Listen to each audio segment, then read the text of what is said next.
और सर आपने एक वर्ड यूज करा है LLM, हाँ जी लार्ज लैंग्वेज मॉडल। जी। क्या होता है ये लार्ज लैंग्वेज मॉडल? सो देखो, मशीन लर्निंग जो है ना, हम्म। उसका अगर आप तत्व निकालना चाहते हो हम्म।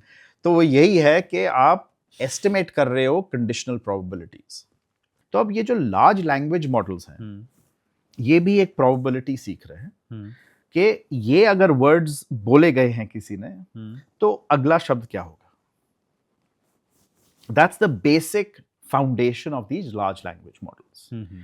नाउ यू मे थिंक कि यार इसमें तो लैंग्वेज अंडरस्टैंडिंग कहां से आ रही है, हाँ।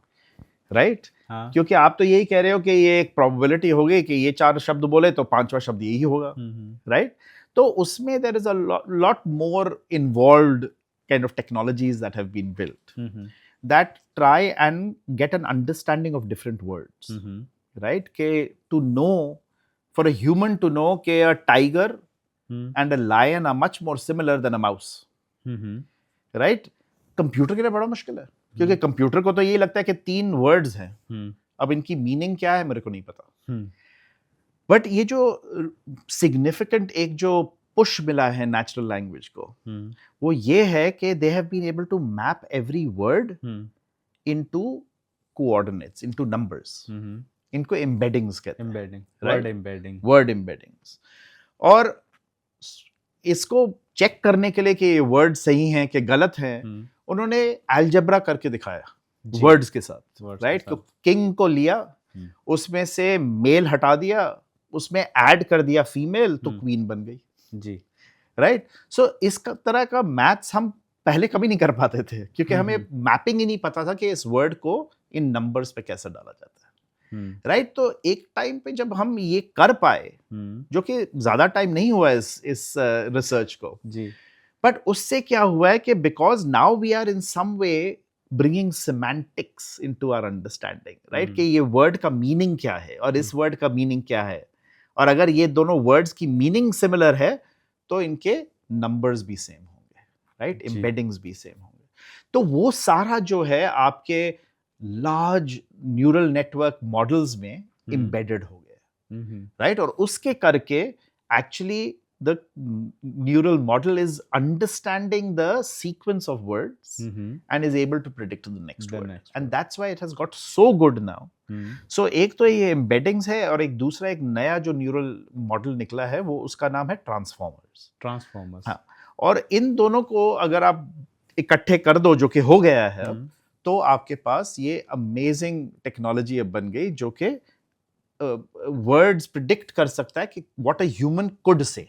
अब इसमें जरूरी नहीं है कि इफ आई एम सेइंग कि I want you to open the next word, I might feel is book, you might feel is laptop, but दोनों सही हैं, जी, right?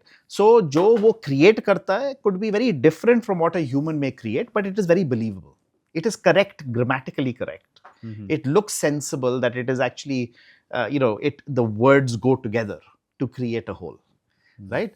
Or this has happened primarily because there is a lot more digital data today. 1993 में मैं कह रहा था internet तो शुरू हो रहा था, जी जी, उस टाइम डिजिटल डेटा इतना था ही नहीं। अब अगर आप देखो तो ज्यादातर डेटा जो है डिजिटल हो चुका है। कोविड ने तो और भी डिजिटल कर दिया, सारे ही ट्रांजैक्शंस कर दिए डिजिटल, राइट? अब हम ज्यादातर तो ऐसे बैठ के बात भी नहीं करते, जूम पे बात करते, वो भी डिजिटल डेटा है, वो भी तो डिजिटल डेटा जो है उसकी वॉल्यूम बहुत बढ़ गई। उसके करके क्या हुआ कि ये न्यूरल मॉडल्स जो लोगों ने पहले रिसर्च किया हुआ था, हाँ, ये आज नहीं बने हैं, हाँ, राइट? पर ये रिसर्च ऑलरेडी हो चुका था, और उन मॉडल्स को स्केल कर सके वो और बड़ा कर सके, क्योंकि डेटा भी बहुत बढ़ गया था, और उसके साथ में जो था कि जो हार्डवेयर था वो भी बड़ा ही, कंप्यूटिंग हमारी काफी इंक्रीज हो गई है, हमारी कंप्यूटिंग पावर जी। सो ये जीपीयूज की जो बात होती है और टीपीयूज की बात होती है, ये हार्डवेयर जो है जो एक्चुअली गेम प्रोग्रामिंग के लिए बनी थी, पर अब एआई में इतना इसका इस्तेमाल हुआ है कि now we are able to train these models, right? मेरे कुछ दोस्त हैं जिन्होंने पीएचडीज करे थे 1990s में न्यूरल नेटवर्क्स में। अच्छा। वो कहते थे कि हम पूरा अपना न्यूरल नेटवर्क प्रोग्राम करके ट्रेनिंग पे लगा के हम छुट्टी पे चले जाते थे हफ्ते बाद आते थे कि अब ट्रेन हो गया होगा, राइट? हाँ। और वो आते थे और वहां पे वो फाइंड करते थे कि यार मैंने कुछ गलती कर दी थी प्रोग्रामिंग में, ये क्रैश हो गया था, Crash हो गया तो था। फिर शुरू करते थे। हाँ, अब वो प्रॉब्लम नहीं है, हाँ, क्योंकि अब हम काफी बड़े मॉडल्स बड़ी जल्दी ट्रेन कर सकते हैं। तो इसीलिए ये जो एक कॉन्फ्लुएंस हुआ है, संगम आप समझिए, हाँ, of these three technologies, digital data, हाँ, द न्यूरल मॉडल्स हाँ, एंड द हार्डवेयर, ये Hard- तीनों जब इकट्ठे आए हैं हम्म, तो ये हमारा जो एआई का अपॉर्चुनिटी जो बनी है दुनिया में वो बनी।